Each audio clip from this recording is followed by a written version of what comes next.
Today is Human Rights Day. 75 years ago, the Universal Declaration of Human Rights was written and adopted globally. This is to ensure that every human being has the right to life, liberty, and the security of person. However, as the world continues to face challenges, from the recent pandemic to the ongoing conflicts among nations and injustices, the dignity and equality in these rights have been greatly threatened. One example is the current situation in Ukraine. A lot of people are experiencing the violation of their own rights. Since the Russian invasion of February 24, 2022, UN has recorded 6,114 civilian deaths, including 390 children, together with 9,132 injured as of October 14. It's unimaginable how many people are suffering from this war. 13 million people stranded, facing the horrors of this invasion. While some of them are fighting for their country, others are unable to leave due to impassable routes or lack of resources. These people are not only threatened by the missiles and attack, but also suffering from hunger, mistreatment, and the cold, blistering wind of winter, as electricities are down in most places.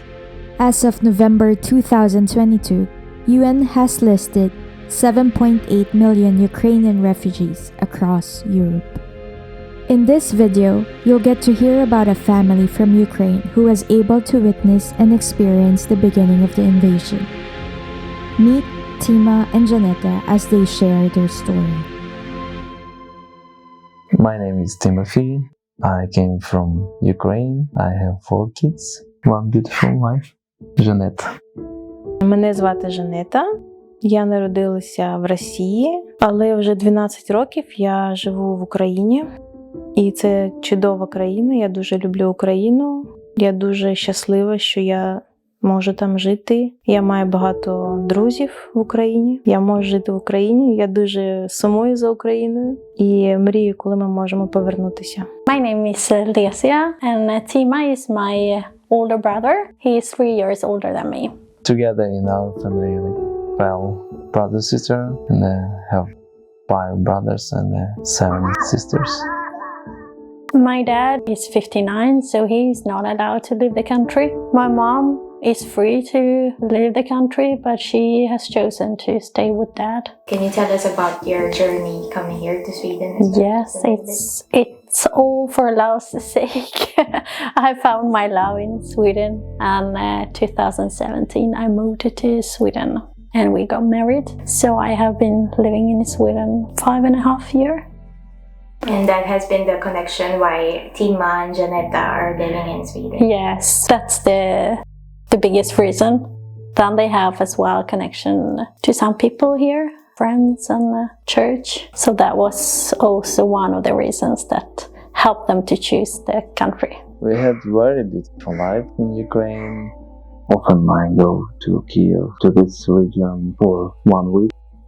I have a lot of work. I work in building. Дуже люблю випікати, тому я займалася кондитерством, я випікала торти. Наразі я дуже сильно сумую за цим, я мрію, що коли ми повернемося. І моє життя, наше життя як сім'ї в Україні, воно було чудовим і дуже щасливим до тих пір, поки почалася війна. When war started, I was near Kiev, in place named Hostomel.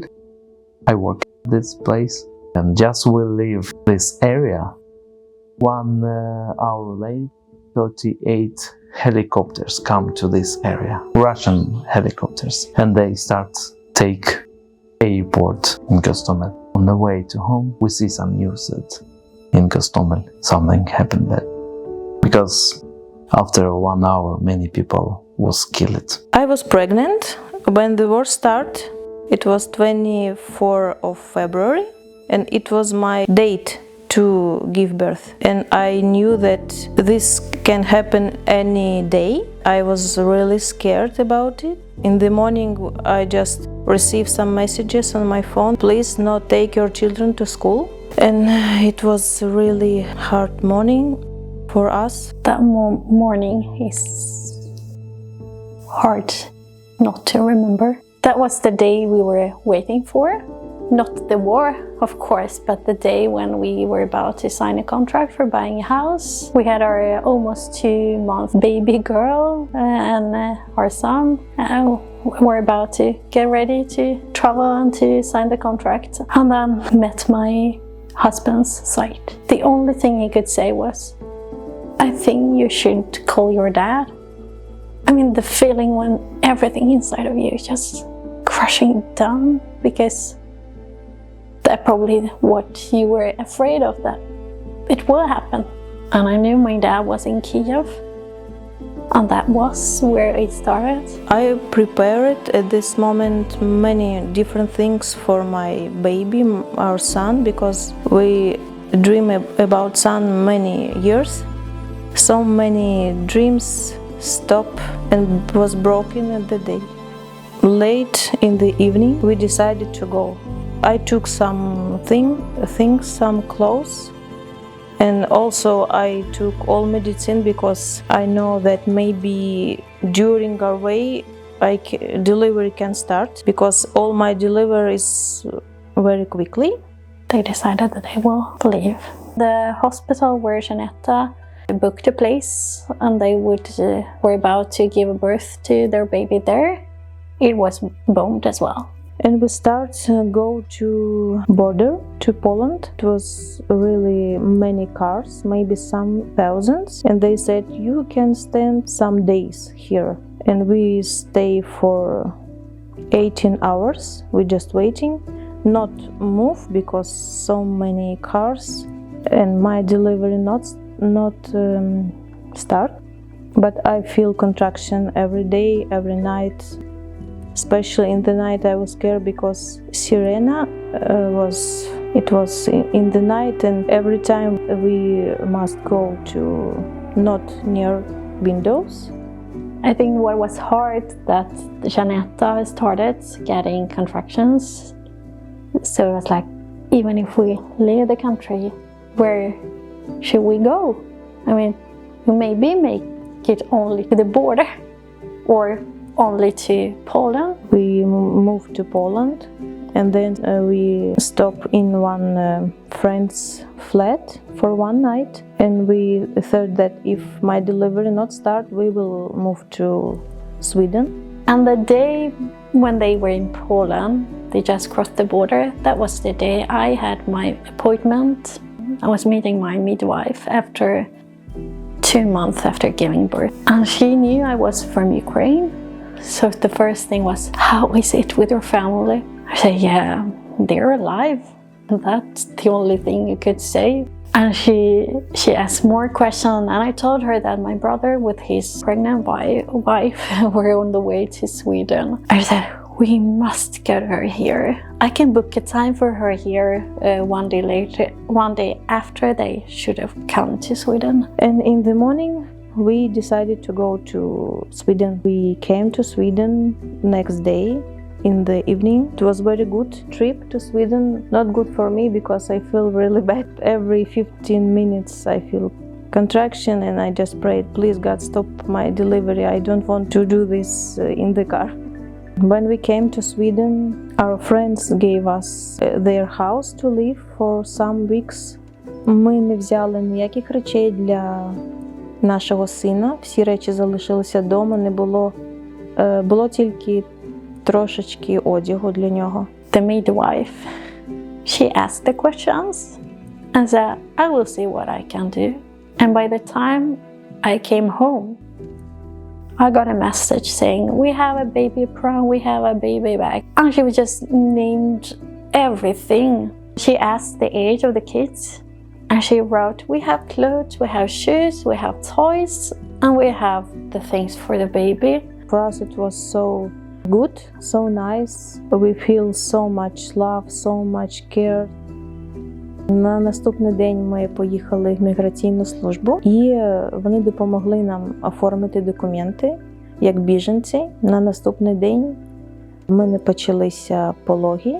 Ми поїхали в пологовий будинок, і дуже швидко народився наш синочок Джонатан. Пологи в Швеції – це щось дуже неймовірне, тому що всі були лікарі, весь персонал, вони були всі дуже чудові, дуже добрі до нас. І ми дуже вдячні їм за це. І наш син народився 5 березня. It's really important for Ukraine to get all support they can get at the moment. It's both in the media, when you spread the truth, and when you really support those in need, because there are so many suffering. Ми кожного дня дивимось новини, те, що відбувається в Україні. Ми дуже переживаємо за країну, це дуже велика біль для нас. І наразі ситуація не дуже хороша. Зараз в Україні дуже мало людей можуть користуватися електрикою, водою, і це дуже складно для багатьох людей, тому що зараз холодно, зараз зима починається. I very want to help my country from the first days when war started, and I understand I cannot leave my family because I have 4 children. When I help to my family, I also help to my country. With Janetta together send some money for different projects. So not much money, but what we can do, we do. We also support people to stay in Ukraine. Sometimes we call to them and we say to them that we won't come back to Ukraine. These things, when we say that we won't come back, they say, wow, they live in Europe, but they won't come to Ukraine. It's very help to them. Наразі ми живемо у Швеції, але наше серце, воно залишилось там. Ми дуже сильно сумуємо за Україною, ми молимося за всіх людей, які не змогли виїхати, які залишились там, тому що вони вирішили це. Ми молимось кожного дня, віримо, що прийде перемога, що... What I do pray for healing for the people. I spread the truth. I support the Ukrainian army and also the people in need in Ukraine. And I strongly hope and believe that the day is coming when it's over. But it's much work after that. Because all those people, they need to be healed from the inside. But I know that they will be healed. And the country will be even better than before. That I believe.